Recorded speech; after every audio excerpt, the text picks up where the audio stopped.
अब देहरादून घूमने के बाद हमें जाना था ऋषिकेश, क्योंकि मुझे राफ्टिंग करने का बड़ा मन था। पर कहते हैं ना, भोले बाबा जब आपको बुलाते हैं तो आपका कोई प्लान काम नहीं करता, आप उनके दरबार में माथा टेकने पहुंच ही जाते हैं। कुछ ऐसा ही मैजिक हम लोगों के साथ भी हुआ। तो वीडियो को लास्ट तक जरूर देखिएगा। चलिए कहानी को शुरू करते हैं। हर हर महादेव। ऋषिकेश जाने के लिए हम देहरादून बस स्टैंड जाते हैं, पर ऋषिकेश जाने वाली सारी बसें जा चुकी होती है और कोई ट्रेन भी नहीं होता।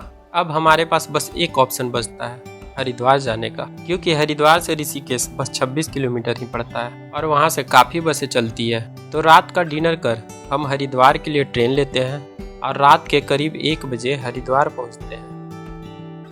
अब यहाँ 2-3 होटल में रूम खाली नहीं है। ये सुनने के बाद हम लोगों को समझ में नहीं आता कि हम क्या करें, तो हम घाट की तरफ चल देते हैं। घाट पर काफ़ी लोग सोए हुए थे, तो हम भी यहीं सो जाते हैं।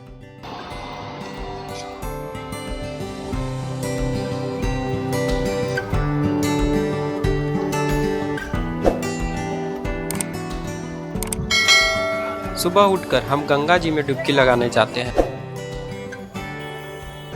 अब हरिद्वार का मतलब ही होता है हरि यानी ईश्वर का द्वार, और गंगा जी भी धरती पर यहीं से बहना चालू करती हैं। इसके पहले उनका रास्ता पहाड़ों से होकर गुजरता है।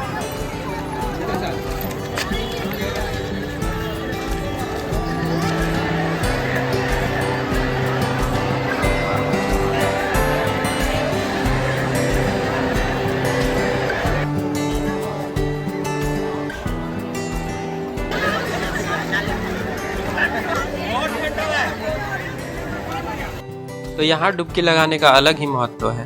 धार्मिक मान्यता के अनुसार कहा जाता है कि जो कोई हरिद्वार के गंगा स्नान करता है उसे अमृत के समान फल की प्राप्ति होती है।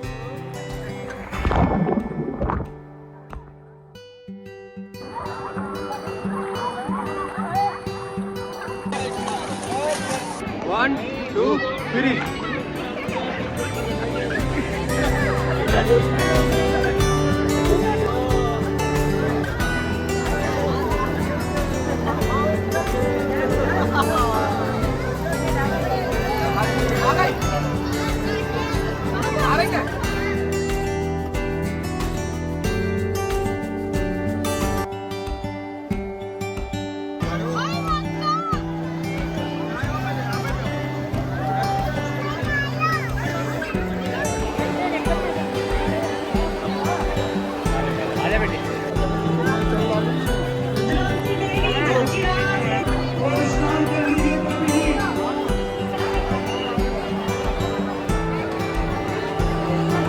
स्नान करने के बाद हम प्रसाद लेकर जाते हैं मंदिर और बड़े अच्छे से माँ गंगा जी का दर्शन करते हैं।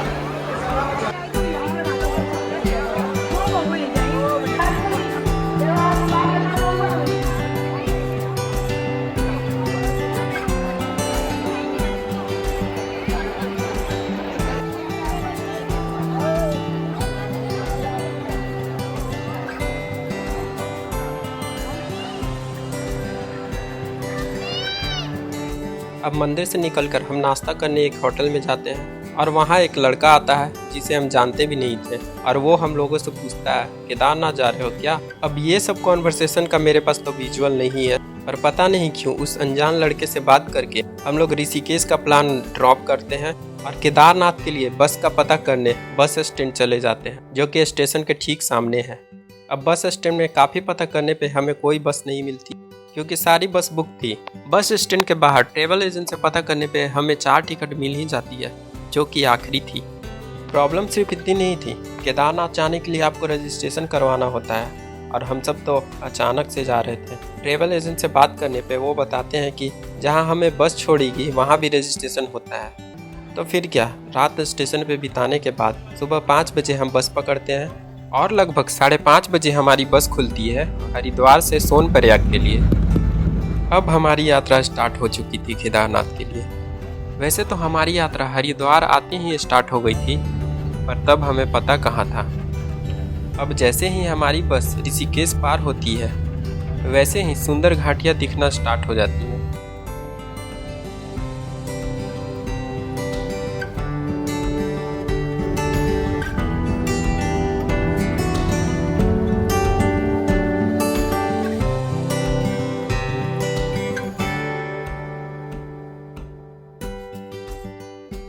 चार घंटे बाद बस इस होटल पे 15 मिनट का ब्रेक लेती है, जहां हम नाश्ता कर और कुछ खाकर इन हसीन वादियों का लुत्फ उठाते हैं।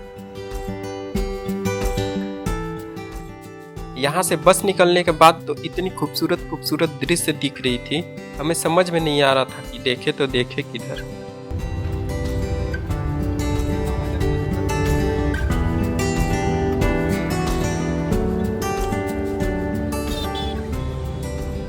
बस से बाहर इतना खूबसूरत दिख रहा था कि विंडो से अपनी नज़र सब हटा ही नहीं पा रहे थे।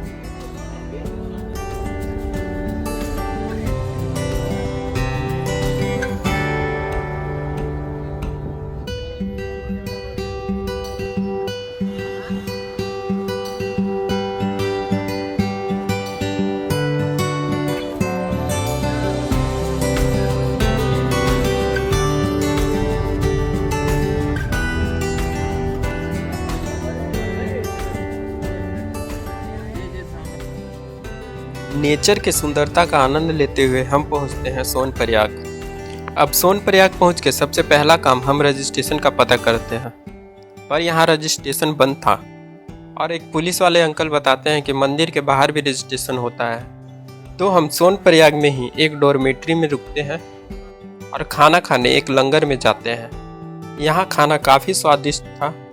खाना खाने के बाद रजिस्ट्रेशन का टेंशन छोड़ सब महादेव के भरोसे छोड़ सो जाते हैं। अब इतना तो भरोसा था कि महादेव बुलाया है तो दर्शन भी दे ही देंगे। अब सुबह उठकर देखता हूँ तो श्रद्धालुओं का बहुत लंबा लाइन लगा हुआ था। अब ये लाइन उन श्रद्धालुओं का था जिनके पास रजिस्ट्रेशन था, पर हमारे पास तो रजिस्ट्रेशन था ही नहीं, तो हम आगे बढ़ जाते हैं। यहाँ ठंड भी काफ़ी थी और ऊपर ठंड और ज़्यादा बढ़ जाती है, तो हम गर्म कपड़े लेने जाते हैं और काफ़ी बार्गेनिंग करके हम गर्म कपड़े लेते हैं। वैसे तो सोनप्रयाग से गौरीकुंड के लिए शेयर टैक्सी चलती है, पर काफ़ी भीड़ होने के कारण बहुत वेट करने पर भी सीट नहीं मिलता, तो हम यहीं से पैदल यात्रा चालू कर देते हैं। सोनप्रयाग से गौरीकुंड 5 किलोमीटर पड़ता है और गौरीकुंड से केदारनाथ लगभग 20 किलोमीटर के आसपास।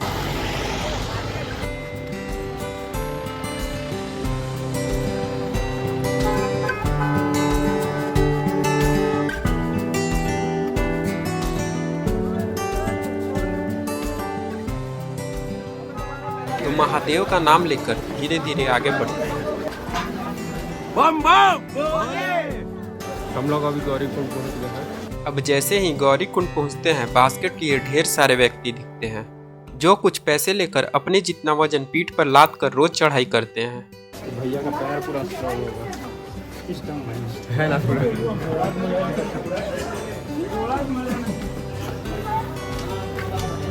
कितनी बार जाते हैं एक दिन में? एक दिन में ऊपर कितनी बार जाते हैं? 22 किलोमीटर है एक ही बार। कितना होना है?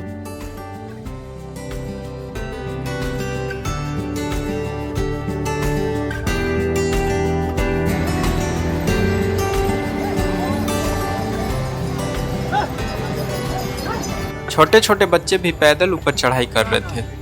अब करीब 12-13 किलोमीटर पैदल खड़ी चढ़ाई करने के बाद थोड़ा रुकते हैं और वहाँ सीन कुछ ऐसा होता है। ये खूबसूरती देखकर तो जैसे थकान खत्म ही हो जाती है।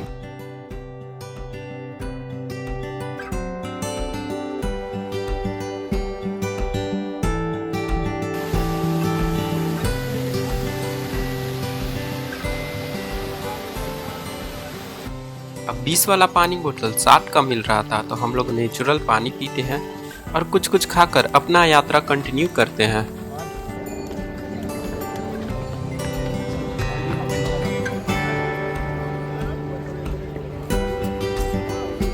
हाँ, ऊपर में बहुत बर्फ है,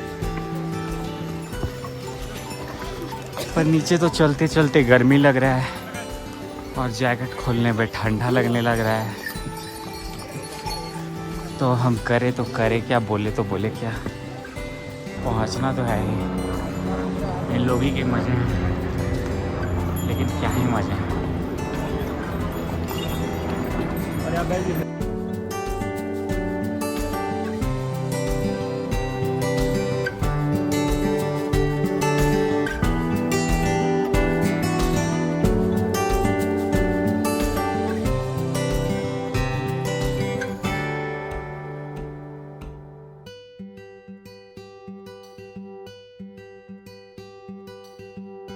अब 10 घंटे की चढ़ाई करके हम लोग ऊपर पहुंच ही जाते हैं